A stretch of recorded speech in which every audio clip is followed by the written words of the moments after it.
लेकिन पाकिस्तान के लिए बड़ा मसला खड़ा हो गया। वो क्या मसला खड़ा हुआ है? बांग्लादेश पाकिस्तान से तकरीबन 4.5 बिलियन डॉलर मांग रहा है। और वो किस चीज़ के मांग रहा है? वो कह रहा है जी कि जितने भी वॉर डैमेजेस हुए उसकी कंपनसेशन की जाए। अगर आपको कंपनसेशन नहीं करते तो फिर हमारे और आपके ताल्लुकात जो हैं उसमें कि उम्मत का दर्द तो सीने में लिए यहाँ बहुत से लोग फिरते हैं, जिसमें सियासतदान भी होंगे, एक्टिविस्ट भी होंगे, सिविल सोसाइटी के लोग भी होंगे, आम आवाम भी होंगे। और जब वो जुल्म की बात करेंगे ना दुनिया में, तो उनका मतलब जो मुस्लिम उम्मा से होगा वो सिर्फ 2 या 3 मुल्क हैं बस। दूसरा जो 1971 के हवाले से, 1971 की अपॉलॉजी के हवाले से, लेकिन इस डेफिनेशन से 3, 4, 5 मुल्क जो फॉरेन पॉलिसी के ख़िलाफ़ जाते हैं उनका मज़हब भी नहीं देखेंगे ये लोग। फॉर एग्ज़ाम्पल सीरिया, कितनी रैलियाँ आपने देखी सीरिया के लिए निकलते हुए? 0। फॉर एग्ज़ाम्पल वीगर मुस्लिम्स, चीन के अंदर कितनी रैलियां देखी? 0।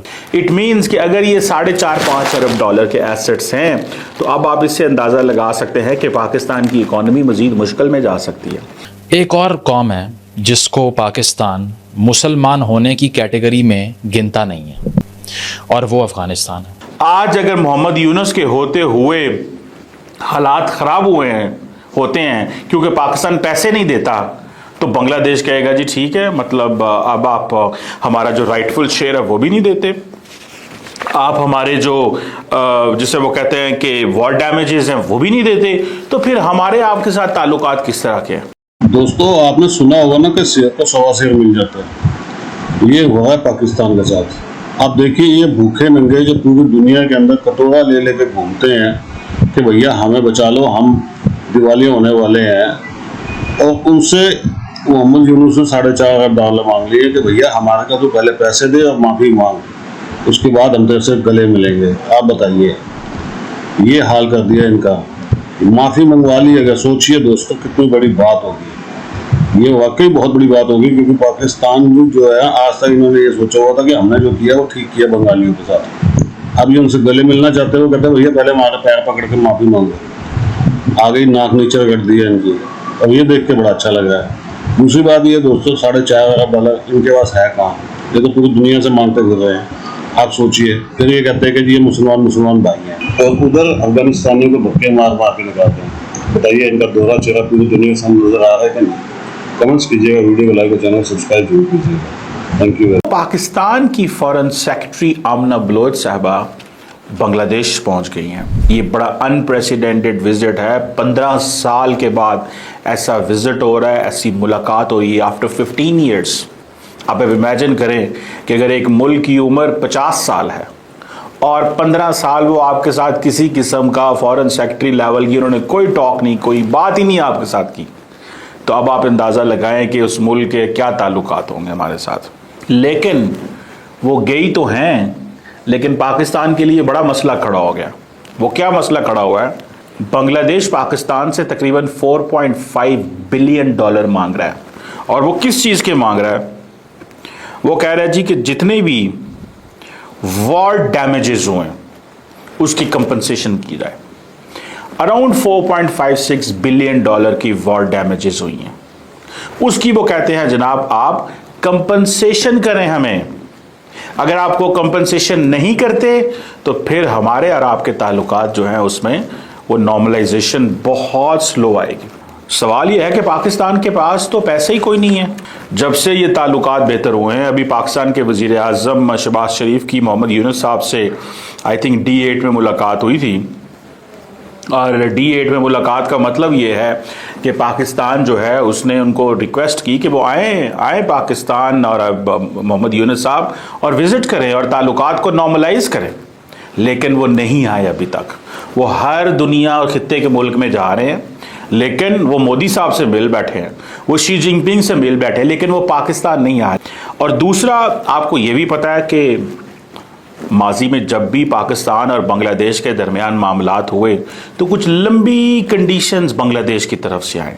एक तो बांग्लादेश जब हसीना वाजिद हुआ करती थी तो उस वक़्त एक अनकंडीशनल अपॉलॉजी, 1971 की जो वॉर की अनकंडीशनल अपॉलॉजी, माफ़ी मांगे पाकिस्तान बांग्लादेश की जो पिछली हुकूमत थी, जो हसीना वाजिद की, उन्होंने तो ये सिंपल कह दिया था कि Pakistan army has done war crimes, और वो एक बड़ी लंबी हिस्ट्री है जिसको इंडिया ने हमेशा सपोर्ट किया और बांग्लादेश का वो नैरेटिव बना। लेकिन अब पाकिस्तान, जाहिर बात है, अब डायलॉग और डिस्कशन और सारा कुछ एक और एंगल में हो रहा है। सो अब आप देखें कि ये जो एक तरफ तो उन्होंने पैसे मांग लिए हैं, ये जो मैं कह रहा हूं कंपनसेशन ऑफ वॉर डैमेजेस, ये जो कंपनसेशन ऑफ वॉर डैमेजेस है, ये एक तो ये चीज़ है।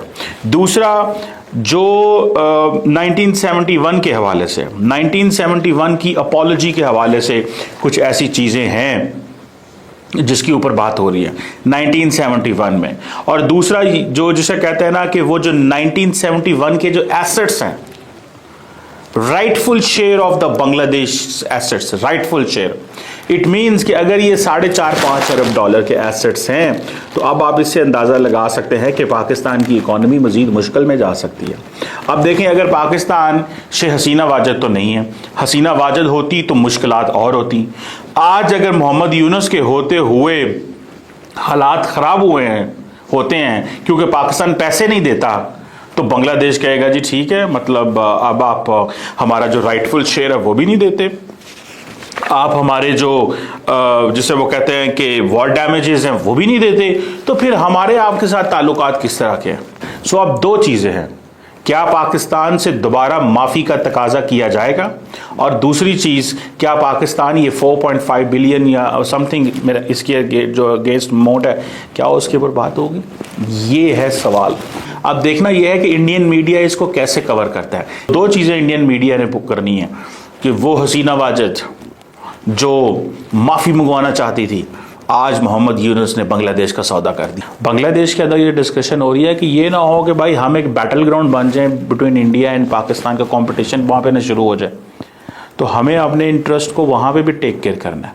लेकिन मेरा ख्याल है कि पाकिस्तान इतना बांग्लादेश से डरा हुआ है इस सेंस में कि हमारे तो ताल्लुकात रहे नहीं कभी, तो हम तो चाहते हैं उन ताल्लुकात को बेहतर किया जाए।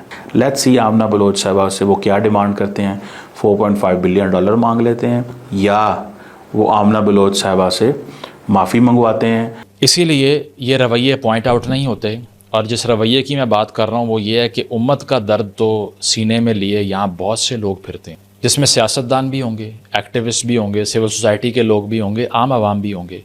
और जब वो जुल्म की बात करेंगे ना दुनिया में, तो उनका मतलब जो मुस्लिम उम्मा से होगा वो सिर्फ 2 या 3 मुल्क हैं बस, जिसकी बुनियाद पर वो सड़क बंद करेंगे, आग लगाएंगे, किसी लोकल फ्रेंचाइज जिसका उन्हें बिज़नेस मॉडल नहीं मालूम उसको जाके जला के आ जाएंगे, ठीक है, और अपने ही शहरियों को मार मूर के घर आ जाएंगे, और उसके बाद में वो छाती पीटेंगे कि यहाँ पर बहुत ज़्यादा जुल्म हो रहा है जिसके लिए हम बाहर आए हैं। लेकिन इस डेफिनेशन से 3-4-5 मुल्क जो फ़ॉरेन पॉलिसी के ख़िलाफ़ जाते हैं उनका मज़हब भी नहीं देखेंगे ये लोग। फॉर एग्ज़ाम्पल सीरिया, कितनी रैलियाँ आपने देखी सीरिया के लिए निकलते हुए, सिफ़र। फॉर एग्ज़ाम्पल वीगर मुस्लिम्स चीन के अंदर, कितनी रैलियाँ देखी, सिफ़र। एक और कौम है जिसको पाकिस्तान मुसलमान होने की कैटेगरी में गिनता नहीं है, क्योंकि वहाँ इनकी जीनोफोबिया, एथनिक टेंशन प्रिवेल कर जाती है।